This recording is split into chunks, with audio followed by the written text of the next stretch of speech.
The new Smashing Pumpkins album is not good. Okay, that's a bit of an over-exaggeration. The new Smashing Pumpkins album, whatever, isn't the worst album of this year. Green Day had them beat at that title way back in February.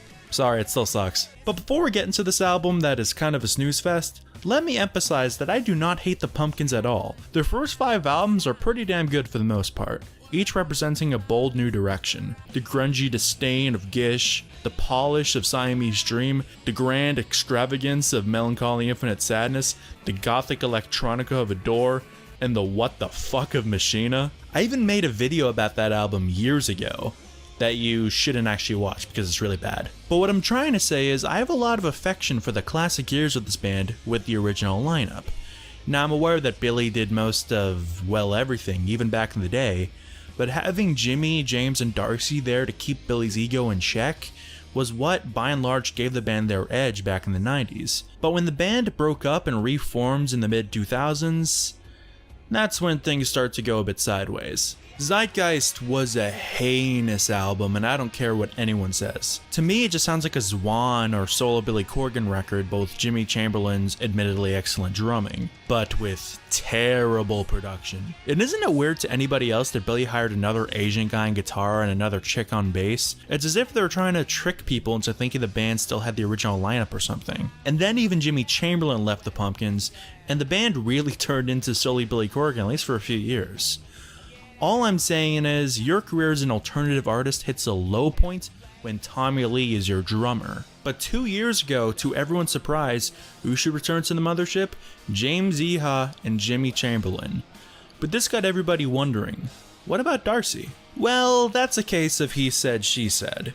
Darcy says that Billy is an abusive narcissist who thinks he's better than everybody else, and he can't work well with others, and Billy says that Darcy is mentally ill and couldn't meet him halfway.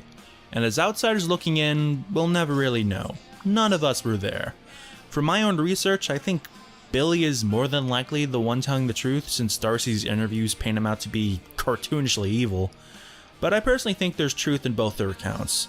A lot of people who work with Billy rarely have kind things to say about him, and in the past 2 decades, Darcy has been in and out of jail a few times, she's almost died, and her anxiety has really taken a toll on her. But regardless of the stuff that doesn't really concern fans, the band recorded an album called Shiny, Oh So Bright, Volume 1, something something something shit sandwich. And it wasn't that bad.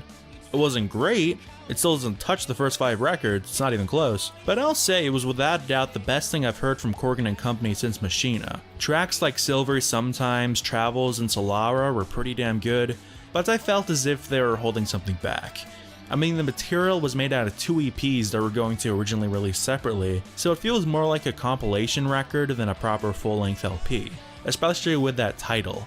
Volume 1? Is there going to be a Volume 2? It felt slapped together, as great as it was to hear Jimmy and James back after almost 2 decades. And speaking of somewhat holding back, oh boy. But before we get to that, don't forget to like and subscribe if you're enjoying the video. Okay, thanks, bye. I remember a few months back when some of the first singles dropped from this album, and I saw people calling it synth pop.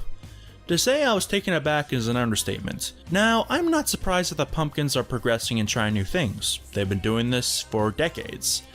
But it's not so much progressing as it is actually regressing. You ever see that performance the band did on an old show called Pulse back in the late 80s, where they just formed and they look like they walked out of an episode of Daria, and they're performing none of the songs that would eventually end up on Gish or any of the succeeding albums? It's super gothic, moody, and new wave. Not exactly synth pop, obviously, but with this new direction the band is taking, I can't help but feel it's them going back to their roots in a way. Hell, why not do what Mr. Bungle did and re-record your old demos while you're at it? A lot of those old Pumpkins demos are really interesting, and I certainly wouldn't mind a modern reinterpretation of them. And I'm sure I'm not the only one either. But anyway, let's look at the first single. It's actually a double A-side with the title track and The Color of Love. Let's look at the former first, and damn, I'm getting a mix of The Cure and A Flock of Seagulls, at least from the intro.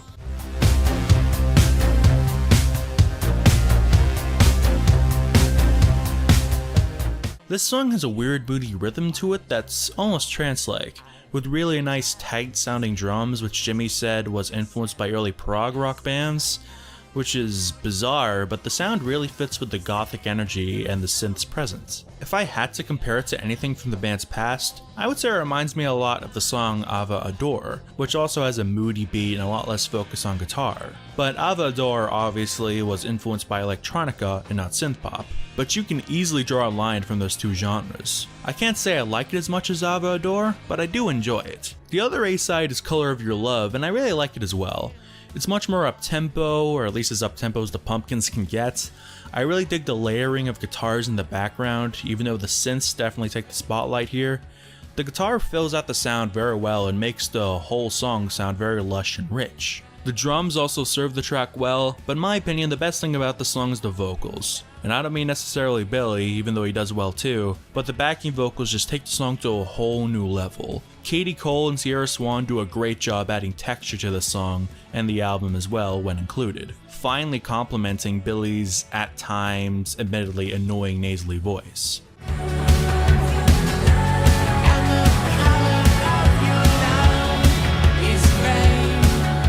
So with these singles that I think are both pretty damn good, let's transition to the album tracks, with Confessions of a Dopamine Addict. And here, Billy shines through his gothic tendencies.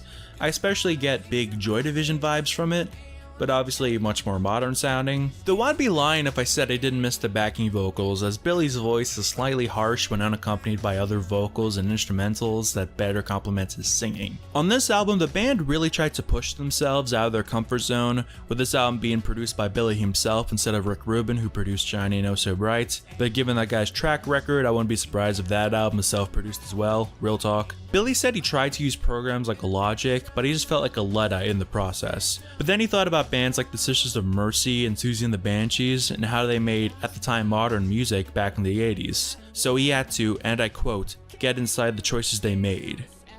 Whatever the fuck that means. So you might be thinking, okay, you don't hate the first 3 tracks or so, how is this album subpar? Well, here's the thing. Even the first few tracks show some pretty cool ideas and show the band moving into a new stylistic direction for the first time in decades. It's clear that they did not have enough ideas to really flesh out even a singular album, let alone a double album.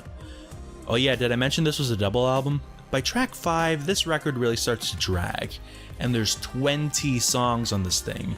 It gets very boring very fast. In fact, we don't get anything even remotely fresh sounding till which reminds me a lot of Machina. The synths take a bit of a backseat on this song, allowing the guitars to really riff out and the drums to shine, and I like the menacing chugging and the weird backing vocals, but it just makes me wish there was more tracks like this to really differentiate themselves from kind of generic synth pop.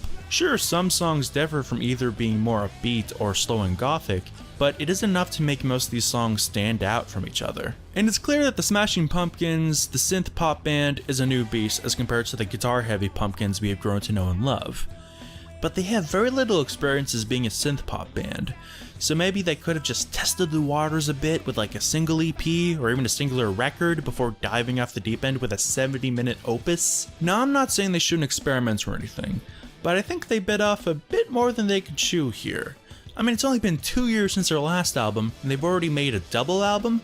They haven't done that since 1995, or 2000 if you want to count Machine as a double album. And I know with the pandemic everyone's been staying home and not touring, so the band weren't exactly busy, but still, it's a bit too ambitious in my opinion. And honestly, I might be a bit biased here, but I've never been a fan of double albums. For me, it's too much to focus on, too much content.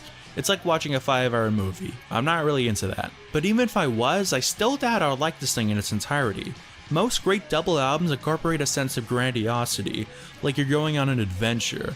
I'm not saying this has to be a concept record, but there needs to be something that makes it feel like more than just 2 albums smushed together. And honestly, I hate to break the mold of how I usually review records, by just talking about it in a general sense and not talk about too many individual tracks.